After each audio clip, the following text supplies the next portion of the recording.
I mean, they weren't assholes. They were nice men, but they were hardcore. Some voices echo across time, and Sam Elliott's happens to be one of them. Deep, commanding, instantly recognizable. Beneath the mustache, the cowboy hats, and that weather-worn drawl, there was something festering most fans never guessed, a quiet storm of resentment. Through 6 decades of tough-earned respect in Hollywood, Elliott carried a silent grudge. 6 actors, each on his personal blacklist. Some crossed a professional line, some crossed a personal one, and some simply betrayed him in ways never publicly acknowledged, until now. At the age of 80, Elliott has stopped biting his tongue. And once you hear who made the cut, your opinion of them might change forever. Let's go back to the one man who pushed Sam Elliott so far. He abandoned the set and never looked back. Kevin Costner. Costner represented everything Elliott couldn't tolerate. A cowboy image built on aesthetics, not authenticity. Sam Elliott's identity wasn't just a performance. It was shaped by real ranch life, real calluses, and real dust. When Elliott stepped on screen, he didn't act like a cowboy. He brought one to life. His voice carried the smell of saddles and sweat. His stare told stories only the West could write. Audiences didn't just watch him, they believed him, because what they saw was the truth. So when Kevin Costner was handed the reins to lead in Wyatt Earp and later Yellowstone, Elliott wasn't clapping. To Sam, Costner looked more catalog than cattleman. Boots too clean, attitude too polished, everything too perfect. He once vented to a friend, "He wears the West like a costume, like a man borrowing someone else's story." While fans flooded forums with praise for Yellowstone, its sprawling scenes, tense drama, and Costner's gravel-lined voice, Elliott turned away in disgust. He didn't see ranch grit.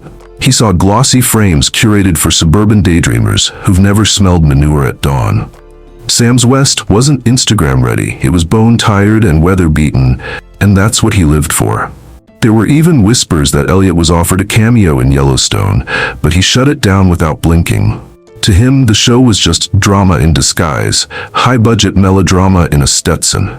His refusal to appear wasn't just a career choice, it was a quiet but fierce rejection of the entire Yellowstone mythos. For Elliott, Westerns weren't stories to be told, they were truths to be honored.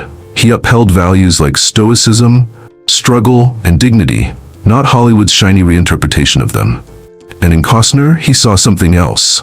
Glamour without grit, spectacle without soul. Even when they shared space in the same venue, Elliott's silence spoke louder than a confrontation ever could. Things were already icy beneath the surface. One crew member recalled the silence was more dangerous than shouting, the kind of stillness that could turn the Sahara cold. And what started there was far from over. When it came to Benedict Cumberbatch, Sam Elliott believed something didn't fit. In early 2021, he took everyone off guard when he fiercely condemned the power of the dog. He didn't wrap his opinion in soft phrases or nod politely. His comments were piercing, raw, and entirely unfiltered, dropping like a thunderclap in an empty chapel. Shocking, jarring, and impossible to dismiss. And this wasn't simply a rant about slow pacing or abstract direction. There was something deeper, something personal. Sam Elliott set his sights squarely on the film's lead, openly scorning Cumberbatch's voice, his mannerisms, and what Elliott mockingly labeled a dainty take on the American cowboy. This wasn't a critique crafted for headlines. Sam went full frontier justice. "What does this guy from across the ocean know about our West?" he barked in a podcast, his voice laced with bitterness and disbelief. The fallout was instant. Supporters of both Cumberbatch and the film's nuanced portrayal of male identity didn't hold back. Online spaces lit up with backlash. Critics painted Elliott as a symbol of old-school thinking, a man unwilling to see the Western evolve. They claimed he was clinging to outdated ideals, refusing to allow new interpretations a chance to grow. Yet Sam didn't waver. There were no follow-ups, no PR cleanups. He kept his boots planted. To him, the power of the dog hadn't just missed its target, it had insulted the legacy it was borrowing from. In Elliott's view, the film glorified emotional damage and misrepresented the Western's true essence, a code rooted in silent grit, earned respect, and moral clarity. Cumberbatch, for his part, said nothing in return, not a word. But behind the scenes, those close to him say the comments cut deep. Studio heads whispered about possible responses, maybe a gentle counter or a diplomatic reply. In the end, though, Cumberbatch opted for restraint, choosing dignity over headlines. Sam, by contrast, never wavered for a second. He stood firm like a man who'd already counted his steps and fired the shot. To him, the West wasn't some nostalgic aesthetic or visual gimmick. It was a sacred language. It was more than cowboy boots and landscapes. It was a lived-in creed that respected honesty over hype. He wasn't going to sit silently while someone, no matter how praised, rewrote the very culture he protected. And if that upset a few people, buckle up, because the next name he took aim at was even more surprising. Ashton Kutcher, the kind of Hollywood figure that, to Sam, represented everything wrong with the industry. To Elliot, acting wasn't supposed to be a game. It was a deeply personal and grueling art. It wasn't built for clout chasers, social media darlings, or tech bros. It was carved from truth and time. Sam believed every part had to rise from something authentic, felt deep in the bones. So when Ashton went from sitcom stardom on that 70s show to a blur of forgettable rom-coms and tech stunts, Sam wasn't clapping. To Sam, it wasn't charming, it was insulting, like watching someone disrespect a sacred ritual. Still, when fate cast them both in Netflix's The Ranch, Sam didn't throw a fit. He clocked in like the pro he was. He came to set prepared, said his lines, and stayed sharp. He knew what being a craftsman meant. But not everything stayed cool. Crew members could feel it from day one. Even in silence, the tension buzzed like static between them. Nothing had to be said. Sam would murmur his frustrations in low tones to the crew. His discontent couldn't always be hidden. "He's nice enough," Sam supposedly remarked, "but he's not what I'd call the real deal." The issue wasn't about Kutcher's behavior. It was something deeper, about how he treated the work. To Sam, Ashton symbolized a new breed of performer, one that seemed algorithm-approved rather than artist-driven. These days, it felt like follower counts got you cast faster than talent ever could. Charm and social currency were replacing the grit and soul that Sam cherished in the old ways. What others called progress, Sam saw as decay. He felt the art was being hollowed out by surface-level gloss and viral thinking. And while fans thought they saw a genuine spark on screen, Sam knew it was smoke and mirrors. There was no real connection, just two actors showing up to play pretend. Kutcher, ever polished when the cameras were off, called Sam a hero and mentor. But Sam's private opinions were far more cutting and less generous. He acts like someone who learned this off a streaming tutorial. He was rumored to have told a confidant. This wasn't about bitterness, it was about refusing to lower the bar. Sam didn't harbor hate, but he did defend a dying art form. He stood up for something slower, quieter, and more sincere. In his eyes, storytelling was turning into a spectacle of noise and empty clicks. He mourned the trade-off, history exchanged for virality.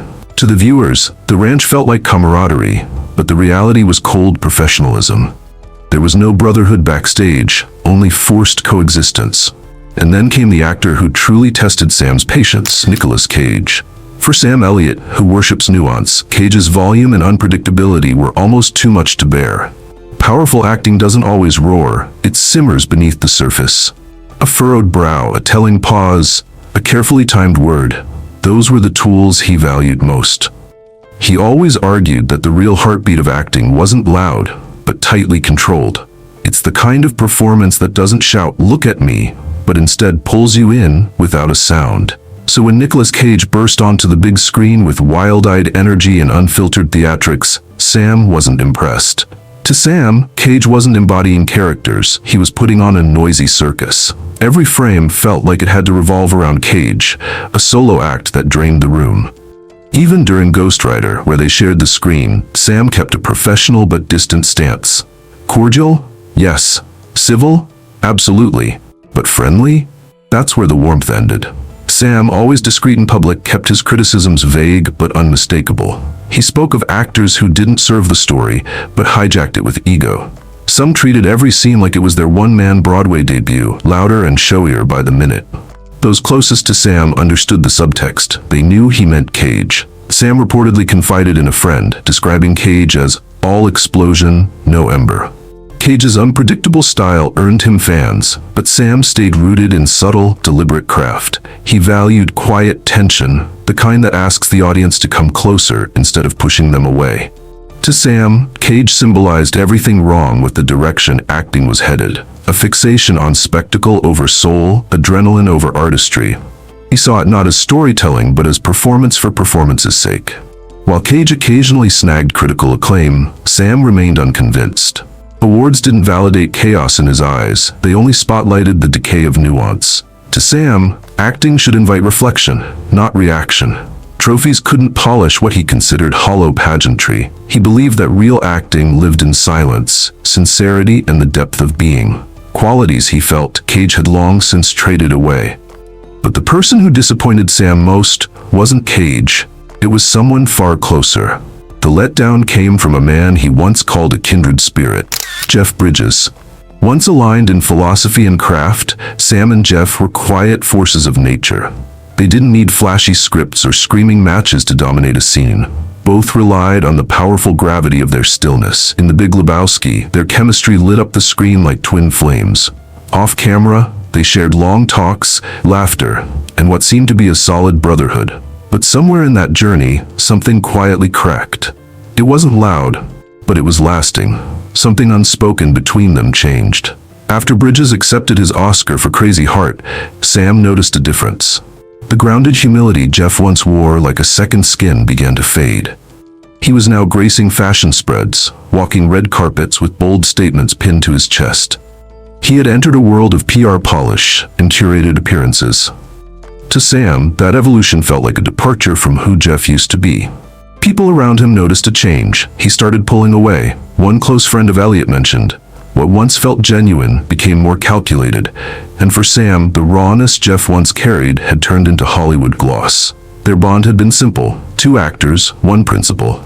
Let the work speak. But over time, that principle faded beneath the spotlight of fame. When the topic of old co-stars came up in a seldom granted interview, Sam didn't name names but dropped a pointed line. Some folks evolve, others just uncover their true colors. To many listening, it wasn't hard to guess who he meant, Bridges. And though Jeff kept quiet, his silence echoed louder than any denial. They gradually disappeared from each other's lives. No more red carpet smiles, no more shared film promotions. The screen partnership that once looked unshakable just stopped existing. But for Sam, this wasn't about being snubbed or outshined. It wasn't politics or trophies. It was about loyalty, and that's what hurt. He'd believed their connection was built on shared values, not shared cameras. And when those values cracked, what lingered was an ache he rarely voiced. Insiders whispered that he felt more abandoned than betrayed, just slowly left behind by time. That gradual emotional distance to him was harder than any argument. Yet nothing stung quite like what came next, a name he never imagined would matter. Jared Leto. To Sam, Leto represented everything wrong with the new generation of performers. It wasn't Leto's talent that bugged him. It was the theatrical obsession with being seen as deep. Sam couldn't stand what he saw as showboating disguised as dedication. Sending rodents to co-stars? Staying in character 24/7? To Sam, that wasn't immersion, it was distraction. He didn't admire the extreme headlines or golden statues. He winced at the circus it had all become. Publicly, he once dismissed it as stage tricks pretending to be depth. Privately, he was sharper. If it takes that much to perform, he told a friend, maybe acting's not for him. To Elliot, great performance should feel effortless, not like a backstage documentary waiting to happen. It's about becoming the role without drawing attention to the becoming. Though they never shared a film set, rumor has it Sam came close once. He liked the script, admired the director. But as soon as he heard Leto's name, he quietly walked. No statements, no drama. Just a firm decision to step away, his way of drawing the line. For Sam, the profession wasn't meant to be a reality show with makeup. It was supposed to be real, human, unpolished in the best way. And Leto, to him, symbolized how far the craft had strayed from its core. At 80, Sam Elliott isn't out chasing cameras, he's out protecting what's left of the truth. And sometimes that truth is simple. Some actors aren't worth the stage they stand on. For Sam, the role of an actor is rooted in discipline, subtlety, and sincerity. And if being the last man standing in that belief means walking alone, he'll gladly tip his hat and ride on. But what about you? Which moment or fallout caught you off guard? Was Sam too blunt, or just finally saying what no one else would? Let us know below. Don't forget to like, comment, and hit that subscribe button because more untold Hollywood secrets are coming your way soon.